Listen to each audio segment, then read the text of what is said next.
Ol oğluna Nurat'ı, ikinci oğluna Omar atı, üçüncü oğluna Ibrahim atı diyorlar. İbrahim atın adını kıyıp Avık atı da diyorlar. Nurat'ı Özbekistan'da yatıyor, Omar atı Balkanavat şehir bilen 30 kilometre aralıkta Keri deyilen oban kırıtında yatıyor. İbrahim atı doğal maglumat bolmasa da köp asırlığın dilinden estisimi de ora İran'a yatıyor diye ediyor. Nurat'ın neveretinden bolan edilýände da ziyaret etdik gördüňiz. Gaýtarmy satı Nurat'ın neveretinden bolan. Bir gün aksil enemiz yarawtyllyk özüne bir hastalyk tapynýa ýatan wagtynda maňa akmaýan tüýdi gerek bolýar. Aksulu. Gyýlary iki tany, uly gyýdynyň adyna Akbibi, kiçik gyýdynyň adyna Aýsylu diýip. Öz adı Aksil, Aksulu. Aksuluam diýilýär. Aksilem diýilýär, Aksuluam diýilýär. Bir gün yaraman ýatan wagtynda ýanky göllatamyzyň obotyndan 100 kilometr 93 kilometrlikde şu döwürlerde bir Sarabay diýen adam, baý adam bolupdyr, tahy pelwan adam bolupdyr. Mal mülki yeterlikli atykmacı bilen dolan adam eken. Şonu göllatamyzy enimde yaramat wagtynda uly gyýdy Akbibini şol Sarabaýyň ýanyna uğradyar. Bar şoň akmaýaty bardyr, şoň tüýdüni ken Sarabaýdan sonra atam uğratdy diýdi, aýtdy uğradyar. Akbibi ýanky Sarabaýyň ýanyna baryp habaryny aýdýar. Sarabaýda aýal adamyň gelenligini bilip, ýöne aýal adamyň ýüzüne seretmeýän eken şo wagtlar. Şeýle ıqtikatlı bolan Sarabaýyň özü alim bolmasa da namazy tärekli denany näme akramy seretmellerligini bilip, özü ýüzüni öwürmäni ken şutaýda garaşdyp gidip 40 tane düýäni biri-biriniň ýüzüne tirkäp gelip eline tutdurýar. Bar ataňy da bizden sowat, ataňyz doga dilegini hiç açan bizden gysganmasyn, hem doga dilegini bizi ýatlasyn, biziň hakymyzda doga dileg etsinlik goýberýär.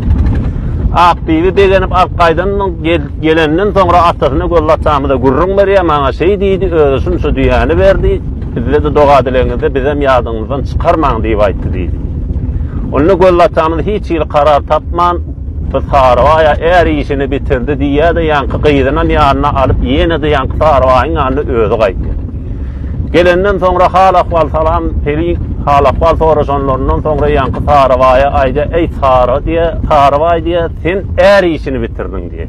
Mundan aňry indi sen adyňy Sarabaý diýmeler, eger Sarabaý diýip tuturlar diýär. Eger adyny göllatamyz goýýar. Sonra menin diýäsiň eden ýagşylygyňy diýär, men şu dünýede taňa gaýtarmasam diýär, ahiretde Allahyň öňünde men bergidar bolarym, şoň üçin men bergimden çykmak isleýän. Taňa pul bersem towuk gutararsyň, don bersem hem geýip ýertarsyň. Hiç haçan hiç ýyly senden gitmejek zat, gitmejek zat, men şu gyýdymy taňa nikahlap berýän diýip Akbibini Sarabaýa nikahlap berdi. Sarabaýa häzir gollataýan ýatan aramgahynyň arasyndan 93 kilometrlikde aňyrda Çuwar diýilen tarapda, Gazapstan tarapda ýatýar.